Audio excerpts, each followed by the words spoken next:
What if I told you the worst team in the Eastern Conference just became its most dangerous? No super team. No headline-grabbing trades. No instant title favorites walking through the door. Just belief, grit, discipline, and a group of players who refuse to accept the label placed on them.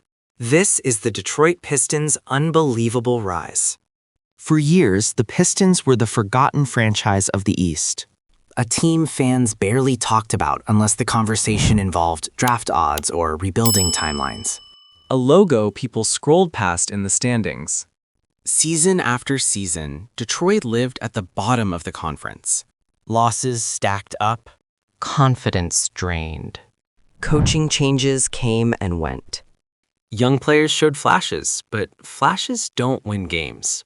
The Pistons became synonymous with next year. And while loyal fans stayed patient, the rest of the basketball world moved on. Then this season arrived, and everything changed. Against all logic, projections, and preseason predictions, the Detroit Pistons didn't just take a step forward. They didn't sneak into playoff conversations. They didn't hover around mediocrity. They climbed all the way to the top of the Eastern Conference. And they didn't do it quietly. They did it by beating contenders, by stealing road games, by turning tight fourth quarters into defining moments. So how did a team written off as dead last pull off one of the most shocking turnarounds in recent NBA history? How did Detroit go from worst to first in a conference filled with star power, experience, and expectations? The answer isn't simple, but it is powerful. It starts with identity. Coming into the season, expectations were brutally low. Detroit had one of the youngest rosters in the league. Their offensive firepower was questioned. Their shooting was doubted. And injuries were expected to derail progress before it ever began. Analysts said the Pistons were still years away. Vegas odds showed no faith. Even optimistic fans talked more about development than winning. But inside that locker room, the conversation was very different. From day one, this team didn't play like a group hoping to improve. They played like a group expecting to compete. The Pistons embraced a clear identity: defense, effort, and togetherness. They weren't trying to win shootouts every night. They weren't chasing highlight plays. They weren't relying on one player to save them. Instead, they committed to making every game uncomfortable for their opponents. Passing lanes closed. Drives were met with bodies. Rebounds became battles. Loose balls became statements. Detroit turned defense into momentum. Momentum into confidence. And confidence into wins. Slowly, something powerful began to build.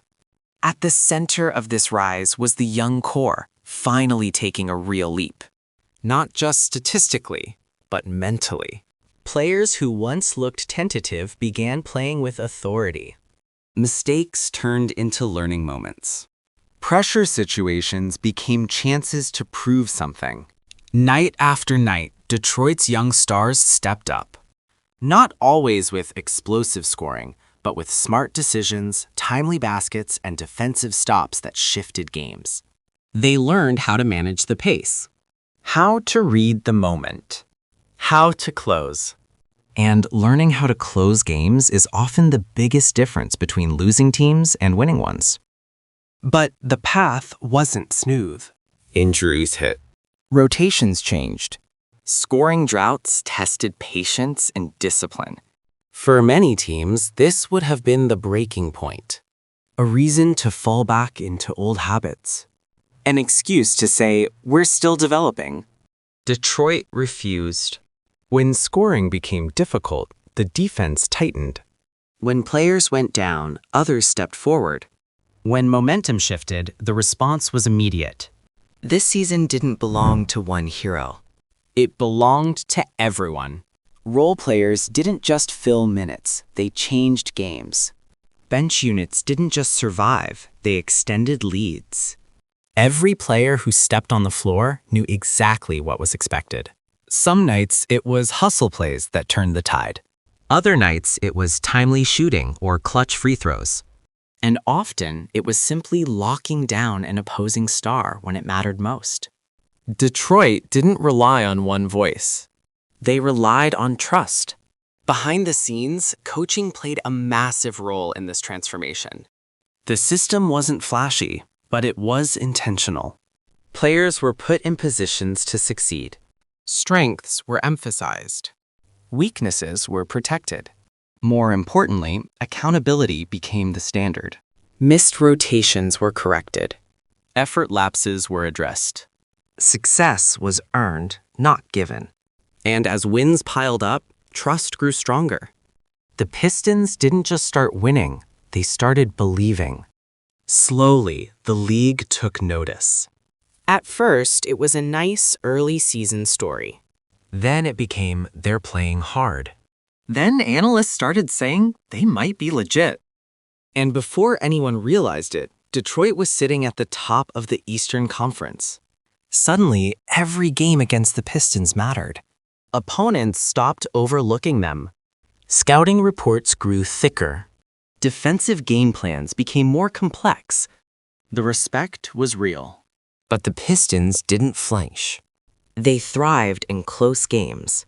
They executed late. They stayed composed when the pressure peaked.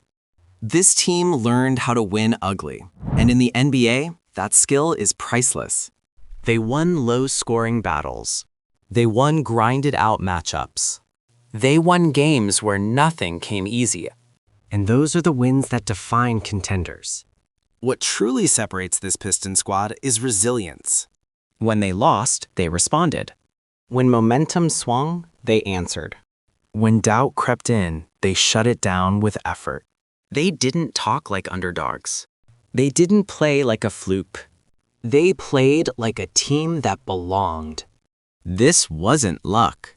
This wasn't a hot shooting stretch. This wasn't a favorable schedule. This was a cultural shift. From the front office to the bench, Detroit committed to a new standard. One built on discipline, patience, and belief in the process. The Pistons stopped chasing shortcuts.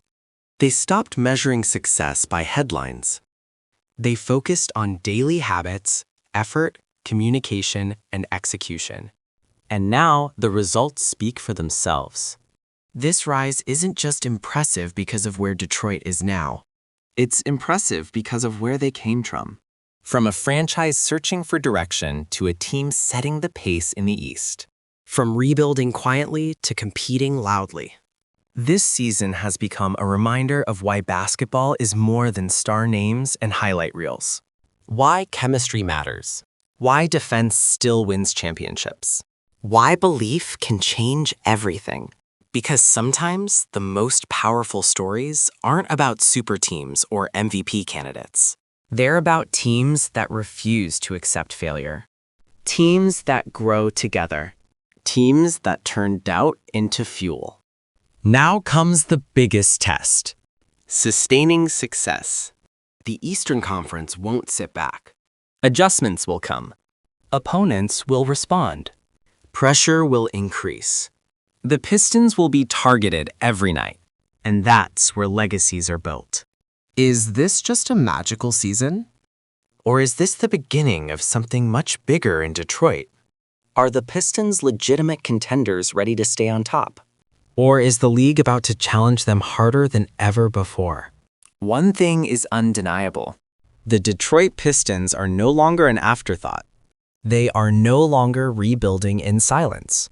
They are no longer waiting for permission to compete. They are here. They are dangerous. And they've already shocked the basketball world. If you enjoyed this deep dive, make sure to hit that like button, subscribe for more NBA breakdowns, and turn on notifications so you never missed what's next. And now I want to hear from you. Are the Pistons real contenders? Or is this run too good to last? Drop your thoughts in the comments, and I'll see you in the next one.